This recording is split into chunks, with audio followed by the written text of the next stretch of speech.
અને મેદાની રાજ્યોમાં કાતિલ શીતલહેર ફરી વળી છે તો પહાડોમાં પર્વતીય રાજ્યોમાં જોરદાર બરફવર્ષા થઈ રહી છે। ડિસેમ્બરમાં જાન્યુઆરી જેવી કડકડતી ઠંડી પડી રહી છે। લેહથી લઈ શ્રીનગર સુધી તાપમાનનો પારો માઇનસમાં પહોંચી ગયો છે।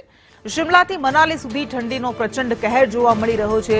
હિમાચલ પ્રદેશમાં 223 સ્ટેટ હાઈવે 3 નેશનલ હાઈવે બંધ છે। અનેક સ્થળે વીજળી અને પાણીનો પુરવઠો પણ ખોરવાઈ ગયો છે, જેના કારણે જનજીવન અસ્તવ્યસ્ત થઈ ગયું છે। મોટી સંખ્યામાં પર્યટકો ઉમટતા રસ્તાઓ પર જામ થઈ ગયો છે। મનાલી શિમલા આ બરફની શ્વેત ચાદરમાં લપેટાયા છે। આ શ્વેત સંકટ આ પર્વતીય રાજ્યોમાં અત્યારે વરસી રહ્યું છે।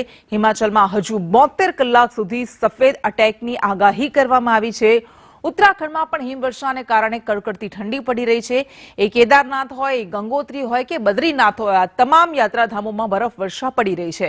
કેદારધામમાં સતત 3 દિવસથી હિમવર્ષા થઈ રહી છે, તો 1 ફૂટથી પણ વધારે બરફ અહીંયા પડી ચૂક્યો છે। 1 ફૂટથી વધારે બરફથી ગંગોત્રી નેશનલ હાઈવે બંધ કરવામાં આવ્યો છે। ટિહરીમાં સિઝનનો પહેલો સ્નોફોલ થતા ઠંડી વધી છે, તો કાશ્મીર અને લેહમાં પણ બરફવર્ષાથી તાપમાન માઇનસમાં પહોંચી ગયું છે। શ્રીનગરમાં દલ લેક, પ્રખ્યાત દલ લેક, એ થીજી ગયું છે, બરફ બની ગયું છે। ગુલમર્ગ અને સોનમર્ગમાં પણ બરફવર્ષા પડી રહી છે। ગંગોત્રીમાં તાપમાન -20 ડિગ્રીએ પહોંચી ગયું છે। યમુનોત્રીમાં લઘુત્તમ તાપમાન -8.9 ડિગ્રી, એટલે તમે કલ્પના કરી શકો છો કે કેટલી ભયંકર ખતરનાક ઠંડી પડતી હશે। જમ્મુ કાશ્મીરના પહેલગામમાં -7.8 ડિગ્રી, તો હિમાચલના કુકુમસેરીમાં -7.8 ડિગ્રી તાપમાન નોંધાયું છે। એટલે પર્વતીય રાજ્યોના તમામ પ્રદેશો અત્યારે ભયંકર ખતરનાક કાતિલ શીતલહેરથી ઠૂંઠવાઈ રહ્યા છે અને શ્વેત ચાદરમાં લપેટાઈ ગયા છે।